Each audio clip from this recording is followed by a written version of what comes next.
श्री गणेशाय नमः।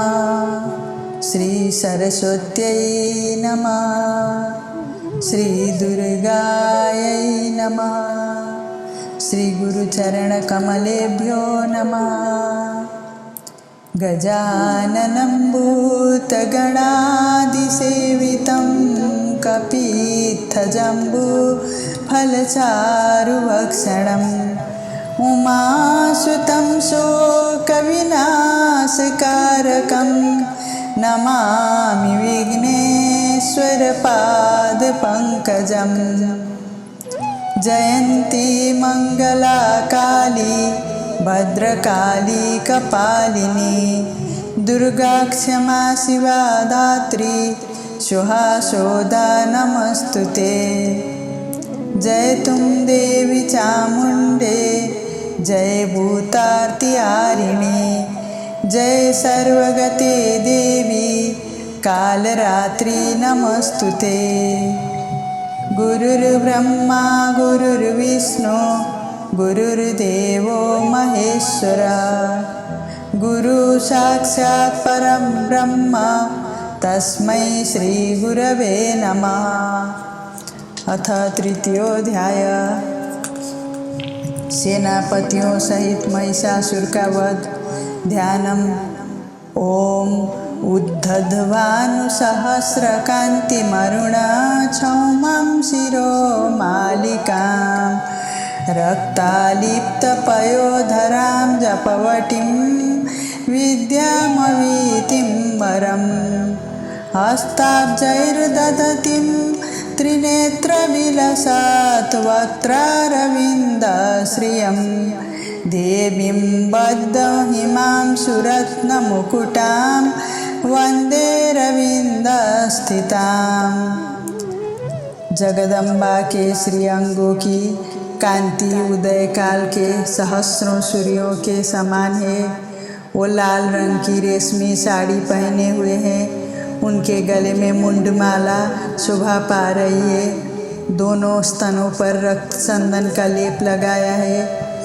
वो अपने कर कमलों में जपमालिका विद्या और अभय तथा वर नामक मुद्राएं धारण किए हुए हैं। 3 नेत्रों से सुशोभित मुखारविंद की बड़ी शोभा हो रही है। उनके मस्तक पर चंद्रमा के साथ ही रत्नमय मुकुट बंधा है तथा वो कमल के आसन पर विराजमान है। ऐसी देवी को मैं भक्तिपूर्वक प्रणाम करता हूँ।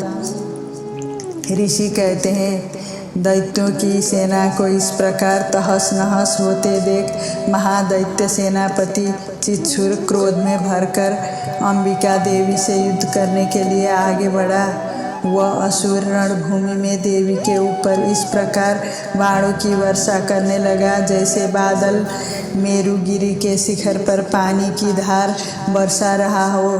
तब देवी ने अपने बाणों से उसके बाण समूह को अनायास ही काटकर उसके घोड़ों और सारथी को भी मार डाला। साथ ही उसके धनुष तथा अत्यंत ऊंची ध्वजा को भी तत्काल काट गिराया। धनुष कट जाने पर उसके अंगों को अपने बाणों से बींध डाला। धनुष, रथ, घोड़े और सारथी के नष्ट हो जाने पर वह असुर ढाल और तलवार लेकर देवी की ओर दौड़ा। उसने तीखी धार वाली तलवार से सिंह के मस्तक पर चोट करके देवी की भी बाईं भुजा में बड़े वेग से प्रहार किया। राजन, देवी की वहाँ पर पहुँचते ही वह तलवार टूट गई। फिर तो क्रोध से लाल आंखें करके उस राक्षस ने शूल हाथ में लिया और उसे उस महादैत्य ने भगवती भद्रकाली के ऊपर चलाया। वह शूल आकाश से गिरते हुए सूर्यमंडल की भांति अपने तेज से प्रज्वलित हो उठा। उस शूल को अपनी ओर आते देख देवी ने भी शूल का प्रहार किया। उससे राक्षस के शूल के सैकड़ों टुकड़े हो गए। साथ ही महादैत्य चित्सुर की भी धज्जियाँ उड़ गई। वह प्राणों से हाथ धो बैठा।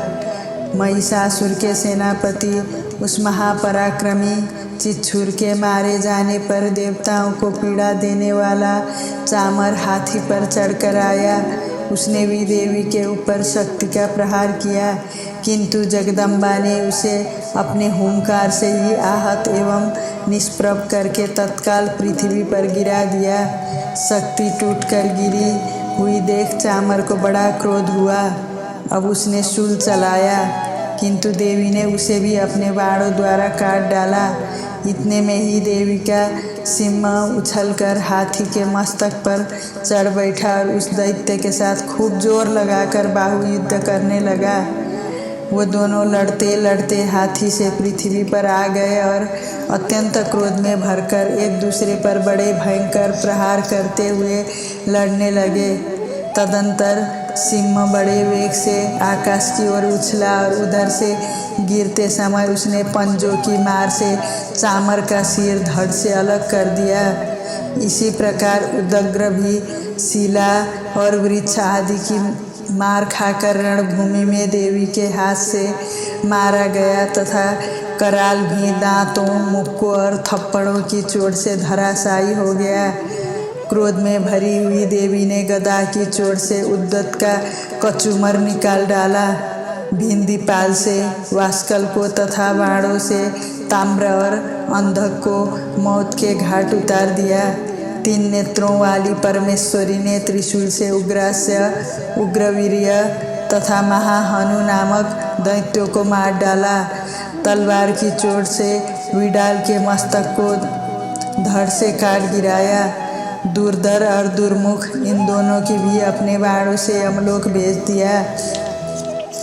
इस प्रकार अपनी सेना का संहार होता देख महिषासुर ने भैंसे का रूप धारण करके देवी के गणों को त्रास देना आरंभ किया। किन्हीं को थुतुन से मारकर, किन्हीं के ऊपर खुरों का प्रहार करके, किन्हीं को पूंछ से चोट पहुंचाकर, कुछ को सिंगों से विदीर्ण करके, कुछ गणों को वेग से, किन्हीं को सिंहनाद से, कुछ को चक्कर देकर और कितनों को निश्वास वायु के झोंक से धराशायी कर दिया। इस प्रकार गणों की सेना को गिराकर वह असुर महादेवी के सिंह को मारने के लिए झपटा। इससे जगदम्बा को बड़ा क्रोध हुआ। उधर महापराक्रमी महिषासुर भी क्रोध में भरकर धरती को खुरों से खोदने लगा तथा अपने सींगों से ऊंचे ऊंचे पर्वतों को उठाकर फेंकने और गरजने लगा। उसके वेग से चक्कर देने के कारण पृथ्वी क्षुब्ध होकर फटने लगी। उसकी पूंछ से टकराकर समुद्र सब ओर से धरती को डुबोने लगा। हिलते हुए सिंगों के आगाज से विदीर्ण होकर बादलों के टुकड़े टुकड़े हो गए। उसके श्वास की प्रचंड वायु के वेग से उड़े हुए सैकड़ों पर्वत आकाश से गिरने लगे। इस प्रकार क्रोध में भरे हुए उस महादैत्य को अपनी ओर आते देख चंडिका ने उसका वध करने के लिए महान क्रोध किया। उन्होंने पास फेंककर उस महान असुर को बांध लिया। उस महासंग्राम में बंध जाने पर उसने भैंसे का रूप त्याग दिया और तत्काल सिंह के रूप में वह प्रकट हो गया। उस अवस्था में जगदम्बा ज्यों ही उसका मस्तक काटने के लिए उद्धत हुई, त्यों ही वह खड्गधारी पुरुष के रूप में दिखाई देने लगा। तब देवी ने तुरंत ही बाणों की वर्षा करके ढाल और तलवार के साथ उस पुरुष को भी बींध डाला। इतने में ही वह महान गजराज के रूप में परिणत हो गया तथा अपनी सूंड से देवी के विशाल सिंह को खींचने और गरजने लगा। खींचते समय देवी ने तलवार से उसकी सूंड काट डाली। तब उस महादैत्य ने पुनः भैंसे का शरीर धारण कर लिया और पहले के ही भांति चराचर प्राणियों सहित तीनों लोकों को व्याकुल करने लगा। तब क्रोध में भरी हुई जगन माता चंडिका बारंबार उत्तम मधु का पान करने और लाल आंखें करके हंसने लगी। उधर वह बल और पराक्रम के मत से उन्मत्त हुआ राक्षस गरजने लगा और अपने सींगों से चंडी के ऊपर पर्वतों को फेंकने लगा। उस समय देवी अपने बाणों के समूह से उसके फेंके हुए पर्वतों को चूर्ण करती हुई बोलते समय उनका मुख मधु के मत से लाल हो रहा था और वाणी लड़खड़ा रही थी। देवी ने कहा, ओ मूढ़, मैं जब तक मधु पीती हूँ तब तक तू क्षण भर के लिए खूब गरज ले। मेरे हाथ से यहीं तेरी मृत्यु हो जाने पर अब शीघ्र ही देवता भी गर्जना करेंगे। ऋषि कहते हैं, यूँ कहकर देवी उछली और उस महादैत्य के ऊपर चढ़ गई। फिर अपने पैर से उसे दबाकर उन्होंने शूल से उसके कंठ में आघात किया। उनके पैर से दबा होने पर भी महिषासुर अपने मुख से दूसरे रूप में बाहर होने लगा। अभी आधे शरीर से ही वह बाहर निकलने पाया था कि देवी ने अपने प्रभाव से उसे रोक दिया।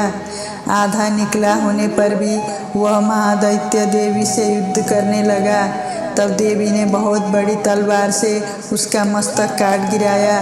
फिर तो हाहाकार करती हुई दैत्यों की सारी सेना भाग गई तथा संपूर्ण देवता अत्यंत प्रसन्न हो गए। देवताओं ने दिव्य महर्षियों के साथ दुर्गा देवी का स्तवन किया। गंधर्वराज गाने लगे तथा अप्सराएं नृत्य करने लगी।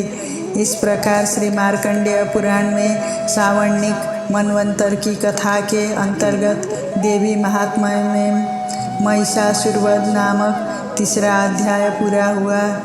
जय माता दी।